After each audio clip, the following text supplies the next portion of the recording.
vamos a dar paso a la primera de las ponencias previstas en esta jornada, que nos va a hacer José Luis López Fernández, que es licenciado en Ciencias Ambientales y además forma parte de la Asociación de Ciencias Ambientales, que se ha convertido en un referente en esta materia. Si buscas cualquier cosa sobre pobreza energética en Internet, es raro que no haya una referencia al estudio que hizo la Asociación de Ciencias Ambientales, que lo ha venido actualizando y que posiblemente constituya el análisis más riguroso sobre datos y sobre la realidad de la pobreza energética.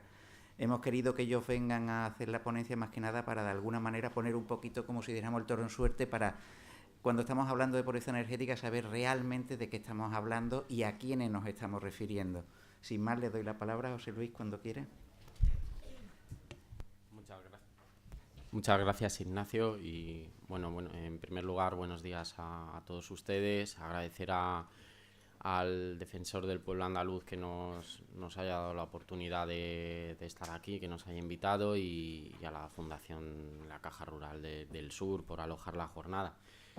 Bueno, yo voy a presentar mínimamente a la asociación y pasar de refilón por algunos de nuestros proyectos muy rápido, y me centraré sobre todo en la temática de la jornada, que es bueno, la trayectoria de trabajo que venimos realizando en materia de pobreza energética. Bueno, mínimamente la asociación llevamos desde el año 1997 y no representamos a un único colectivo. Es una asociación abierta y que lo que nos preocupa es buscar soluciones a problemas ambientales, abierta a todo tipo de profesionales, de técnicos y de titulaciones. Trabajamos en áreas muy diversas. El estudio y toda esta temática la enmarcamos dentro del ámbito de energía y cambio climático de la asociación, pero bueno, simplemente porque conozcan ustedes otras áreas de trabajo. Otra de ellas, por ejemplo, es el Congreso Nacional de Medio Ambiente, donde somos colaboradores desde el año 2002, que se celebró la semana pasada, y allí mismo alojamos el lunes pasado una jornada que titulamos Soluciones a la Pobreza Energética, donde convocamos a diputados de los diferentes partidos políticos para conocer sus propuestas. El primer estudio lo enmarcamos en este proyecto que se desarrolló en el año 2012, el proyecto REPES, con otras actuaciones. El año pasado, por ejemplo, trabajamos siempre muy de cerca, tratando de ser un vínculo entre ciertas áreas de conocimiento y sobre todo el ciudadano, ¿no? O actores clave para trasladar al ciudadano. Y bueno, trabajamos también con la temática de la certificación energética y lo vinculamos, como no podía ser de otra manera, también a su análisis y sus implicaciones en materia de pobreza energética. Este año es otro proyecto también de carácter similar, que ha tenido 5 jornadas, donde también hemos llevado este concepto y los resultados del estudio a todas las jornadas celebradas. ¿Dónde empezaría nuestro trabajo en esta temática? Pues realmente hablaríamos ya casi de 5 años de trayectoria. La inquietud se despierta en la asociación gracias a que contamos en la vicepresidencia de ACA con uno de los expertos europeos en la temática. Y bueno, pues nuestro compañero Sergio pues nos cuenta lo que está haciendo y lo que está trabajando en este área, y bueno, nos despierta a todos la necesidad de ahondar en el estudio de esta problemática en España, de cuantificarlo y cuando viéramos una oportunidad pues poder avanzar. La vemos en el año 2012 con el proyecto que indicaba antes, con el proyecto REPES, presentamos el primer estudio y luego pues bueno, realmente no dejamos de tener iniciativas, sobre todo de difusión de los resultados, de llevar este concepto, mantener reuniones con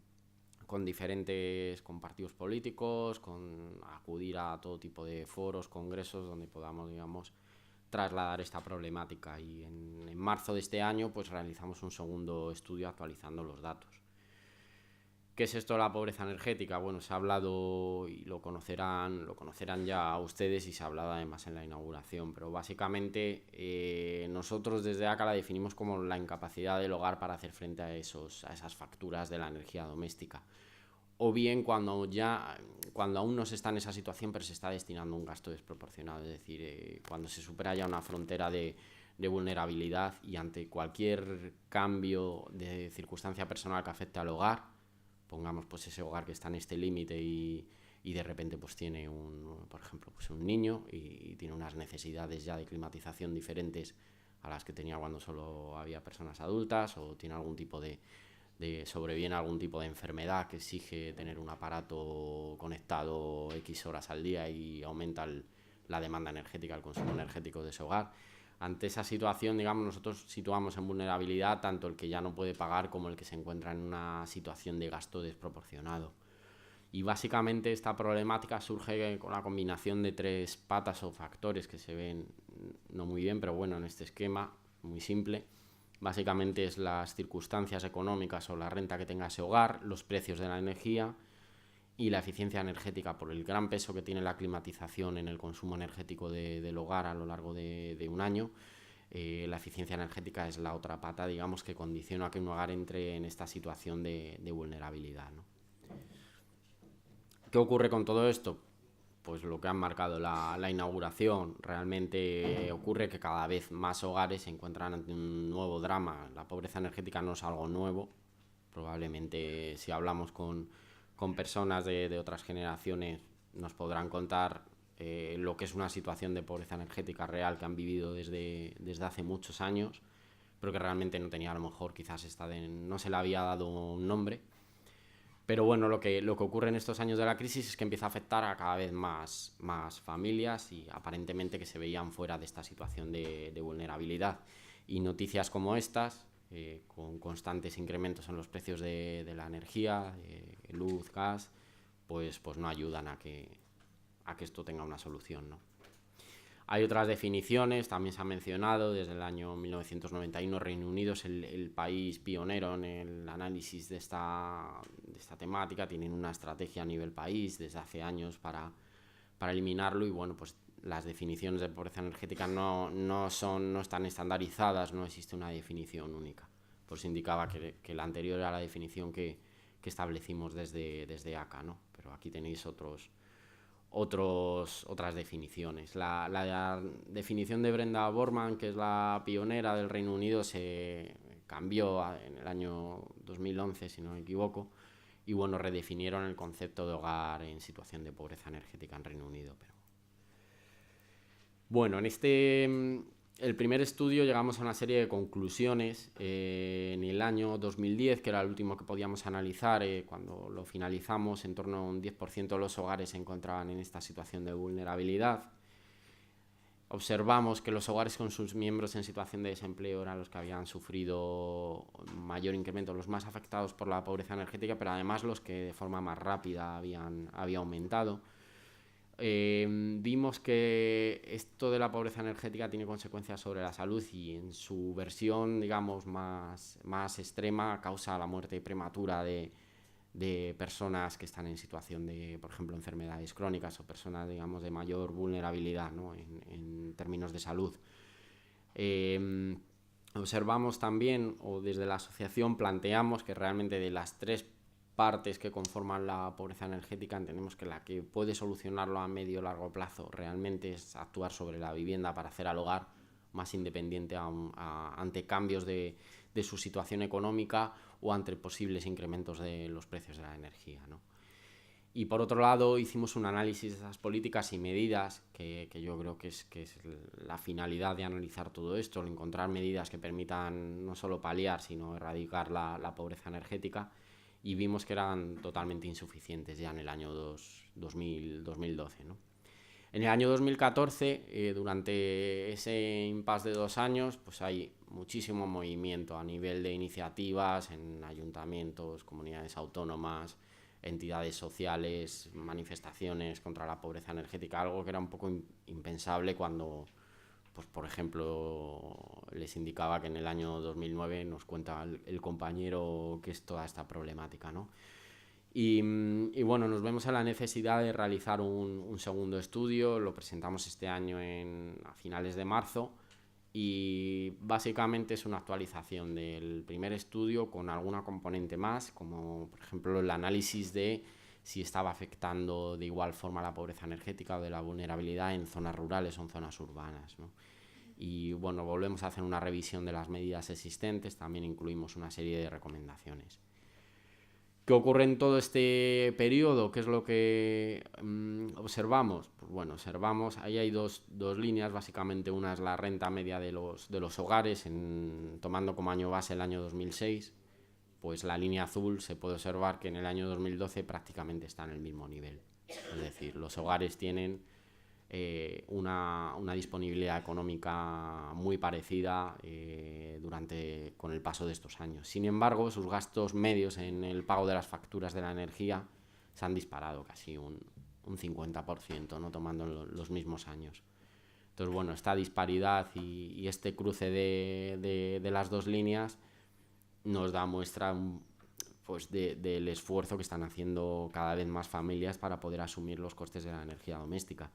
Los datos que veis en el recuadro no hacen más que poner en evidencia lo que se ha comentado en la inauguración, es decir, el aumento de la desigualdad y cada vez, digamos, mayor porcentaje de población en riesgo de exclusión social o de pobreza. ¿Cómo analizamos nosotros todo esto? Bueno, dos cuestiones. Una de ellas es, todos los datos verán que están referidos hasta el año 2012, cuando nosotros finalizamos el estudio, el último año disponible a nivel de la serie de datos es 2012, por eso está referido hasta ese año, ¿no? Y luego, por otro lado, utilizamos, o las fuentes que utilizamos, importante mencionarlo, son básicamente dos fuentes que están disponibles a través del Instituto Nacional de Estadística, que es la encuesta de presupuestos familiares y la encuesta de condiciones de vida. Básicamente lo menciono porque son dos indicadores que tomamos para poder analizar esta cuestión en base a las metodologías que se vienen utilizando en otros países europeos y desde hace años. ¿Por qué? Porque no existe una estadística específica que aborde la temática de la pobreza energética. Se está avanzando en esto, pero, por ejemplo, Eurostat, el sistema estadístico europeo, está instando a los países europeos a que mejoren las estadísticas que analizan el consumo energético del sector residencial, ¿no? Y bueno, nosotros en concreto colaboramos en un proyecto donde estaba el IDAE para precisamente avanzar en el análisis de esta problemática, pero a día de hoy no hay una estadística específica, con lo cual hemos tenido que basarnos en datos disponibles en estas dos encuestas. Diferencias principales es que una da datos objetivos, es decir, gastos frente a ingresos del hogar, gastos en energía frente a ingresos del hogar en términos anuales, y la otra es que son datos subjetivos, es decir, se toman indicadores de lo que responde el hogar ante preguntas como si es capaz o no de mantener su vivienda a una temperatura adecuada en la estación fría, si tiene retrasos en el pago de las facturas, o si tiene presencia, por ejemplo, de goteras, humedades, ¿no? Que pueden ser indicadores. Bajo el indicador subjetivo, los indicadores que nos da la encuesta de condiciones de vida, nos encontramos con esta evolución a lo largo de estos años. Principalmente tomamos la incapacidad de mantener la vivienda a una temperatura adecuada como el indicador más adoptado. Y bueno, en el año 2012 se situaba en el 9% de los hogares, que afectaría a más de 4 millones de personas. Es decir, bajo este indicador, más de 4 millones de personas, de españoles, se están declarando incapaces de tener esa temperatura mínima en la estación fría. Y esto es preocupante porque nos sitúa como el cuarto país europeo, a pesar de que somos un país pues con realmente con un clima más templado, por lo menos en gran parte de la geografía del país, y que poco tiene que ver con un país del centro-norte de Europa, ¿no? Sin embargo, es el cuarto país con mayor población declarándose incapaz de mantener su vivienda a una temperatura adecuada. Bajo el otro enfoque, nosotros situamos el umbral de dedicación de ingresos en el 10%. Lo situamos por dos razones. Una, por mantener, digamos, la sintonía con la definición de más largo recorrido, que era la de Reino Unido, que lo establecía en el 10% de dedicación de ingresos. En el caso del Reino Unido hablaban de gasto teórico, no de gasto real. En el caso de España, y con las estadísticas que tenemos, es gasto real. Pero bueno, lo mantuvimos por esa razón y por otra razón, y es porque de media aproximadamente el hogar medio español destina alrededor de un 5,algo% al pago de las facturas energéticas, ¿no? Domésticas. Por lo tanto, pensamos que establecerlo en el doble, ese umbral, pues será algo razonable y además en coordinación, como indicaba, con la metodología de Reino Unido. De todos modos, podrían establecerse otros umbrales, es decir, esto no tiene que ser algo fijo, quizás haya que establecer otros umbrales. Ahí ponemos una panorámica de qué porcentaje de hogares se verían afectados si tomásemos el 5%, si tomásemos el 15% o el 20%, ¿no? Pero bueno, en cualquier caso, se observa la dinámica ascendente en todos estos años, que de hecho en el año 2012 sitúa al 17% de los hogares destinando más de un 10% de sus ingresos al pago de las facturas energéticas. Aquí se ve mejor, aquí ponemos los dos indicadores, y esto estaríamos hablando de 7 millones de personas con gastos excesivos, es decir, no sabemos si estas personas están en una situación de pobreza energética o no, pero sí desde luego en una situación de vulnerabilidad, como indicaba antes, ante cualquier posible cambio de su situación económica familiar, de su economía financiera, de su economía familiar, se pueden ver en una situación ya de incapacidad de asumir las facturas, ¿no? Esto observamos tan solo en los 2 años que pasaron entre el primer estudio y el segundo, un incremento en este indicador del 34%, es decir, pasar del 12 al 17% de los hogares y situándonos en más de 7 millones de personas. Y con el otro indicador, el de capacidad de mantener la vivienda a una temperatura adecuada, un incremento del 19%. Esta gráfica, aparentemente un poco pues, compleja y confusa, pero básicamente hay que fijarse en el cuadrante superior derecho, que es donde se encontrarían las comunidades autónomas que bajo los dos enfoques, bajo los dos tipos de indicadores, se encuentran por encima de la media, ¿no? Y en una situación de vulnerabilidad. Y ahí tenemos pues, en concreto la comunidad autónoma de Andalucía también, situada con tasas superiores bajo los dos enfoques. Observamos en el primer estudio, esta gráfica la he rescatado del primer estudio porque es más clara quizás que las que incorporamos en la actualización, 2 tipos de pobreza energética. La del mapa de la izquierda es la clásica, es decir, la que se observaba ya en otros países europeos. Regiones de interior, regiones con inviernos más largos, más severos, lógicamente tienen que asumir un mayor gasto en energía para climatización. Y como se ven, pues, por ejemplo, Castilla y León, Castilla-La Mancha, Extremadura, Aragón, esas comunidades más frías, más de interior, encuentran pues tasas de pobreza energética más altas en el apartado, digamos, en el enfoque de gastos. Pero observamos que en España se podía estar dando otro tipo de pobreza energética que quizás a nivel europeo no se está contemplando, porque podría estar afectando únicamente a países como el nuestro, países de clima mediterráneo, y es aquel tipo de pobreza energética de esos hogares que se declaran incapaces de mantener su vivienda a una temperatura adecuada. Y ahí observamos pues, regiones como Andalucía o Murcia, aparentemente también con clima más templado, que presentan altas tasas de pobreza energética o de vulnerabilidad bajo este indicador, ¿no? Entonces es curioso porque quizás este tipo de pobreza energética o este tipo de pérdida de condiciones básicas no se estaba teniendo en cuenta en esos análisis europeos, ¿no? Por comunidades autónomas, la evolución desde el año 2007 a 2012 bajo el indicador de gastos e ingresos, bueno, ahora profundizaremos más, bajo el otro indicador, incapacidad de mantener su vivienda a una temperatura adecuada, como se observa pues con valores por encima de la media. Andalucía situada como la segunda comunidad autónoma bajo este indicador con tasas más altas, ¿no? Esta tasa, la de indicador gastos-ingresos, está prácticamente a la par con la media nacional, que es del 17%, en el caso de Andalucía es el 18% de hogares destinando más del 10% de sus ingresos, ¿no?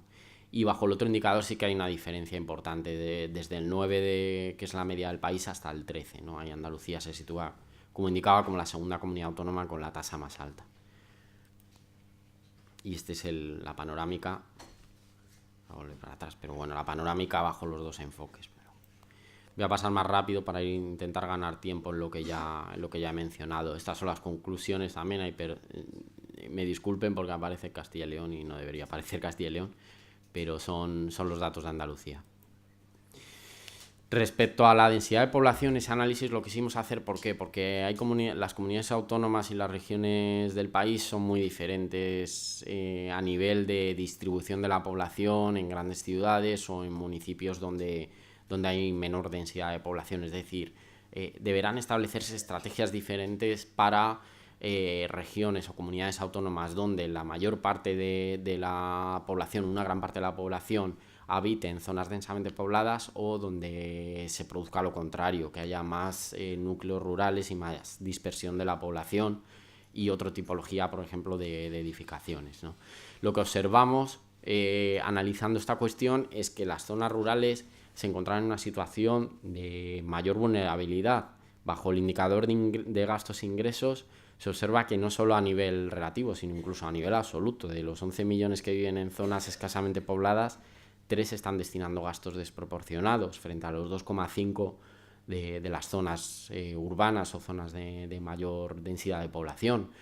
Y bajo el otro indicador, aunque en términos relativos es inferior, 1,5 millones frente a 1,8, en términos absolutos también es superior, con lo cual habrá de tenerse en cuenta esta cuestión a la hora de establecer planes y medidas, ¿no? Lo quisimos analizar principalmente por esta cuestión. Aquí se observa también la evolución a lo largo de estos años y sobre todo me quiero centrar en esta cuestión. Ha salido en la inauguración también la problemática de los hogares con sus miembros en situación de desempleo, cifras escalofriantes que yo desconocía, que ya la mitad no tienen ni siquiera derecho a la prestación. Lo que indicábamos en el primero, lo que observamos en el primer estudio, que se quedaba hasta el año 2010, lo constatamos analizando la evolución de 2 años más, y es que los hogares con sus miembros en situación de desempleo presentan tasas mucho más elevadas que otro tipo de hogares. De hecho, uno de cada 3 hogares en esta situación en el año 2012 se encontraba destinando gastos desproporcionados, como pueden observar. En una segunda tipología de hogares vulnerables estarían los hogares de los pensionistas, los pensionistas también como segundo grupo con mayor tasa de pobreza energética. Y además no solo presentan las tasas más altas, sino es importante mencionar o se puede observar que el ascenso ha sido mucho más acusado en estos años de la crisis. Con lo cual nosotros pues vimos que uno de los grandes perdedores en términos de pobreza energética eran los desempleados, los que más lo estaban sufriendo. Bajo el otro indicador, la incapacidad de mantener la vivienda a una temperatura adecuada, nuevamente son los hogares con sus miembros en situación de desempleo los que también se declaran más incapaces de mantener su vivienda a una temperatura adecuada, ¿no? Con los jubilados ahí ya un poco por debajo de la media. Y luego, respecto al otro de los indicadores, que es los retrasos en el pago de los recibos, ocurre exactamente lo mismo. Ahí quizás la mayor diferencia, me gusta incorporar esta diapositiva porque este indicador hay que tener cierta cautela. Por ejemplo, los hogares con jubilados pues están en las tasas más bajas. Esto probablemente atienda a factores que se nos escapan, del tipo, pues que este tipo de personas es más reticente a realmente reconocer ante una encuesta que ha incurrido en retrasos, en pagos, por ese estigma de sentirse impagador o sentirse que está pues realizando algo, incumpliendo, ¿no? Que lógicamente la gente mayor pues tiene mayor reticencia. Pero es otro de los indicadores que se utiliza en las metodologías europeas.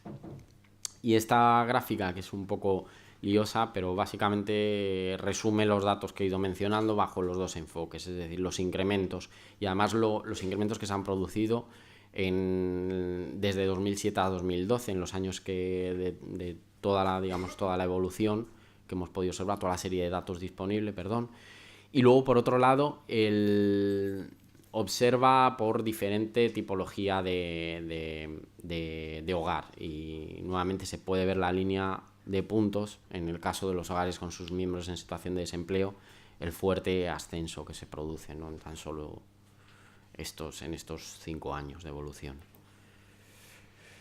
¿Qué ocurre con todo esto de la pobreza energética? Pues tiene que ser una cuestión de tratamiento prioritario porque tiene consecuencias sobre la salud. Es decir, las personas que habitan en esos hogares están sufriendo una serie de consecuencias que aparentemente algunas vemos más evidentes, consecuencias físicas como puede ser agravamiento de enfermedades cardiovasculares o respiratorias. Todos sabemos que con una baja temperatura hay vasoconstricción sanguínea y eso puede lógicamente agravar o que puede hacer que la persona pues agrave o tenga un catarro, y sobre todo en personas con enfermedades crónicas eso derive en una problemática mayor para la salud. Pero quizás a lo mejor no somos tan conscientes de que también afecta a sectores como los niños y los adolescentes, que afecta a la salud mental. Esto está ampliamente estudiado desde hace décadas, las consecuencias de habitar en una vivienda a una temperatura inadecuada. Esto no es una cuestión que estemos descubriendo ahora. Aquí aparecen simplemente algunas de las consecuencias, incluso por umbrales de temperatura. Yo siempre menciono, ahí vemos, por debajo de 6 grados aumenta el riesgo de hipotermia. Parece a lo mejor una barbaridad hablar de 6 grados en una vivienda, pero yo recuerdo simplemente un reportaje de uno de los programas, de los varios ya programas que se han hecho sobre esta temática, en concreto de Callejeros, si no recuerdo mal. Entrevistaban a una mujer en su vivienda en la localidad de Móstoles, en Madrid, y estaba a 8 grados. O sea que hablamos de Móstoles, que tampoco es una región fría, pero no es Soria. Y estaban a 8 grados entrevistándola. O sea que estos umbrales incluso de riesgo de hipotermia se pueden estar dando en partes del país y en hogares del país que ni nos imaginamos, ¿no? Esto tiene incluso consecuencias también a nivel económico, en costes sanitarios, en bajas laborales, en pérdida de productividad para empresas. O sea que si incluso también quisiéramos cuantificar que esto es un problema que afecta a la economía del país, efectivamente afecta a la economía del país también. O sea que otra razón más para actuar, ¿no? Incluso lo que ocurre es que se debate con toda esta problemática, incluso llega a afectar a la dieta de los hogares, porque el hogar tiene que acabar decidiendo, ante unos bajos ingresos y una situación económica compleja, en qué se gasta sus escasos recursos, sus escasos ingresos económicos, ¿no? Y se plantea muchas veces, llega al planteamiento de si lógicamente se tiene que alimentar, tiene que prescindir de calentarse, ¿no? Y de tener unas condiciones de confort. Y esto, bueno, en personas mayores llega a provocar también situaciones de aislamiento social, afecta al estado de salud y como dice esta mujer aquí en este titular, pues dentro de una casa hay mucha tristeza cuando se vive a oscuras y hace frío. Esto no me lo he sacado yo, esto viene de una noticia de esta web de Radio Televisión Española.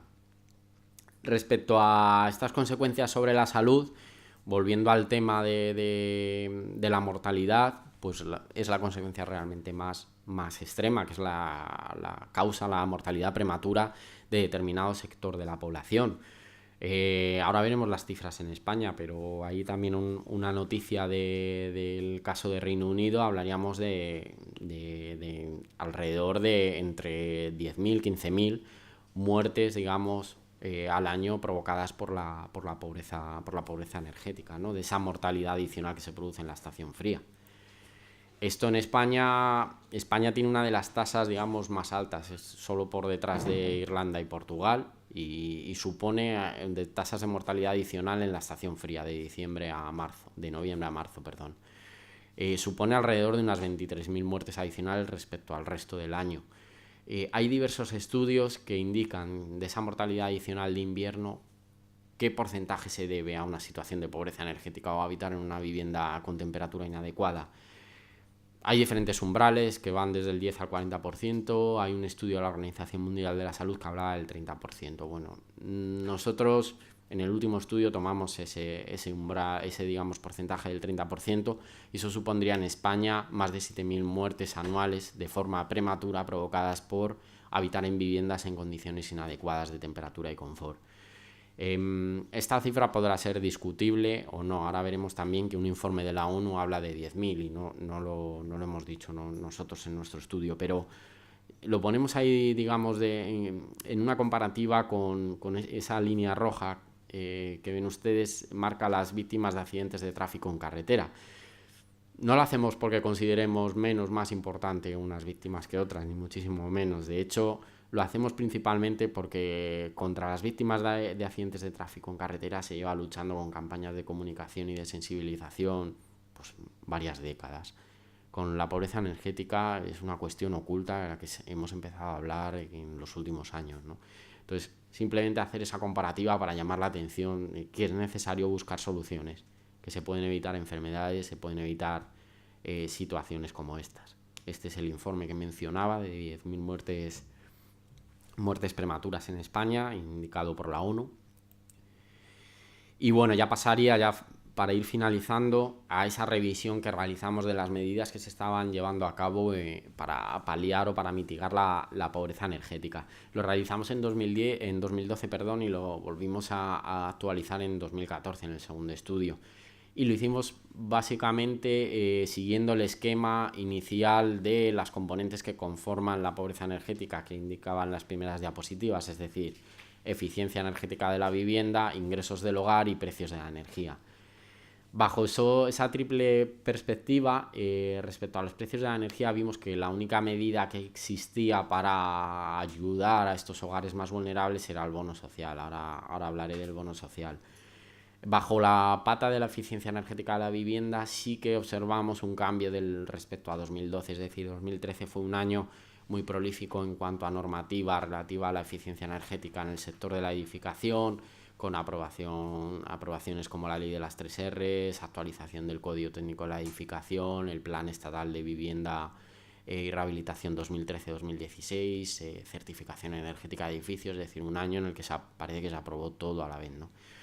Estas cuestiones que mejoran los estándares de construcción, por ejemplo, de los nuevos edificios, o que incorporan información del consumo energético de la vivienda, como la certificación, van a provocar a largo plazo que hablemos, digamos, de edificios en términos energéticos más eficientes y, por lo tanto, se haga una labor preventiva de cara a futuras situaciones de pobreza energética. Pero estamos hablando a futuro, es decir, esto no soluciona el problema a día de hoy. Y por último, respecto a la última componente, que sería la renta del hogar, pues vimos que las medidas que existen son claramente insuficientes como para sacar a un hogar de una situación de pobreza energética. ¿Por qué? Planes como el Plan Prepara, de todos esos millones de hogares que se encuentran ya en situación de desempleo y sin derecho a prestación, no son más que un parche para que puedan asumir su día a día y para comer probablemente, no les sirva para nada más. O las rentas mínimas de inserción, o incluso algunas pensiones no contributivas, ¿no? Entonces vimos que realmente ninguna de las medidas era efectiva. Y sobre el bono social hicimos un análisis. El bono social está ahora mismo pendiente, se supone, de redefinición a través de un reglamento que tiene que aprobarse, ¿no? Este bono social contempla 4 supuestos, de los cuales nosotros considerábamos que 2, al menos, no tenían por qué estar afectando a hogares en situación de pobreza energética. Uno de ellos es que, por el mero hecho de pertenecer a una familia o de ser una familia numerosa, se tiene reconocimiento al bono social, sin cruzarlo con los ingresos que pueda tener esa familia. Por otro lado, la potencia contratada inferior a 3 kilovatios también da derecho al bono social cuando se sabe que hay hogares que tienen la titularidad y puesto como vivienda habitual a una de las personas del hogar en segundas residencias que realmente contratan, no tienen una potencia contratada mínima porque pasan X meses del año, X semanas del año únicamente en esa vivienda, ¿no? Entonces vimos que de 4 supuestos, 2 no estaban dirigidos necesariamente a los hogares más vulnerables, ¿no? Y propusimos, en el estudio está disponible, pues una serie de recomendaciones para la redefinición, entre ellas porque solo afecta, por ejemplo, a la factura eléctrica, ¿no? Y su ampliación a otros suministros como el gas o el gas embotellado, ¿no? Como resultados de este estudio, pues observamos está todo mencionado a lo largo de la intervención, pero bueno, ese incremento en uno de los indicadores de un 34% en tan solo 2 años, de un 19% bajo el enfoque de las respuestas del hogar, de capacidad de mantener su vivienda a una temperatura adecuada. Existen diferencias por comunidades autónomas, lo cual también exigirá, digamos, ponerse manos a la obra de diferente forma y priorizar. Mayor incidencia en zonas rurales y en hogares en situación de desempleo, impacto sobre la salud, especialmente llamativo la cuestión de las muertes prematuras, y bueno, pues toda esta cuestión de la panorámica desde los años de la crisis. Nosotros establecimos una serie de recomendaciones que no están exentas de redefinición y de seguir ahondando en ellas. De hecho, bueno, pues la jornada que mencionaba al principio que hicimos la semana pasada es un hito más. Nosotros seguimos trabajando sobre todo en cómo llevar a cabo, cómo implementar con eficacia esas medidas. Parece que ya existen medidas, pero muchas de ellas, si no se ponen en marcha teniendo en cuenta las necesidades de los diferentes actores del hogar, incluso de las compañías comercializadoras, distribuidoras, que lógicamente son un actor más, si no se ponen en marcha, digamos, teniendo en cuenta a todos los actores, probablemente sean medidas que fracasen. Entonces nosotros vamos a trabajar en una serie de talleres y de reuniones que permitan buscar cómo implementar esas soluciones. Pero bueno, somos conscientes de que son necesarias medidas paliativas, no se puede dejar a la gente enfermar en sus casas ni morir. La gente ya estamos en el invierno y hay gente sufriendo esta situación. Pero también es verdad que hay que atacar, como se indicaba en la inauguración, hay que coger esto por los cuernos y hay que buscar una verdadera solución a medio largo plazo.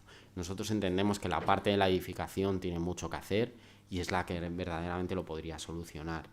Es necesario ahondar en las estadísticas y en el estudio de esta problemática. No es razonable que no existan unas estadísticas específicas que permitan medir la pobreza energética, ¿no? Su relación con otras cuestiones, un hogar pobre energético o vulnerable en términos energéticos probablemente también sea vulnerable, por ejemplo, para una cuestión que no tenemos en cuenta y que también es energía, aunque no doméstica, como la movilidad. Probablemente a lo mejor un hogar en esta situación se encuentre en una situación en la que tiene que rechazar un trabajo porque no puede pagar el combustible para ir al lugar de trabajo. O sea que no está exento de relación con otros muchos factores que suponen consumos domésticos, consumos, digamos, de gastos domésticos. Es necesario que se constituya un observatorio o algún tipo de mecanismo que analice su evolución. Nosotros como entidad hemos hecho y continuaremos trabajando en esta problemática, pero entendemos que tiene que haber algún tipo de organismo a nivel estatal que analice esta problemática, que mantenga unas estadísticas y una evolución. Así lo vemos nosotros, que continuaremos, no obstante, trabajando en ello. Y creemos que el tema de la rehabilitación, nosotros como entidad también somos una entidad ambiental y vemos en ese sector una gran oportunidad para reducir el impacto que tiene el sector residencial a nivel de emisiones de gases de efecto invernadero sobre el cambio climático, y que toda la cuestión de mejora de la eficiencia energética puede reducir demandas energéticas, consumos, emisiones de gases de efecto invernadero, incorporando también energías renovables. Y que, bueno, yo creo que existen ya, digamos, posibilidades de aprovechamiento, como son los fondos FEDER que van a llegar para rehabilitación, que van a poder solicitar y utilizar directamente, por ejemplo, los municipios. Existen estrategias y buenos trabajos como los del Grupo de Trabajo de Rehabilitación, el GTR, que han marcado unas pautas que creo que deberían observar las diferentes administraciones. Y bueno, pues en esta problemática también quiero ir acabando, porque seguro que voy fatal de tiempo. Bueno, pues en esta problemática tienen que estar todos los actores, también se ha dicho en la inauguración. Es decir, ya hemos visto casos, o ya se conocen casos, por ejemplo, de alguna de las compañías comercializadoras que en coordinación con los ayuntamientos pues están, digamos, que al final es una cuestión de coordinación, es decir, están impidiendo el corte de suministro en los hogares cuando en esas situaciones en las que los servicios sociales están pagando las facturas impagadas por ese hogar. Antes se producían situaciones como que aunque el servicio social vaya a cubrir o vaya a abonar esa factura impagada de un hogar, entre medias había un periodo en el que ese hogar se quedaba sin suministro con el corte y con el correspondiente, digamos, recargo del reenganche, ¿no? Entonces, bueno, la participación o la implicación de estas mismas compañías en una cuestión de coordinación como es que no se produzca ese corte mientras los servicios sociales van a asumir el coste del recibo impagado, pues creemos que es una cuestión de fácil implementación que ya se está llevando a cabo, con lo cual pensamos que tienen que formar parte de la solución todos los agentes.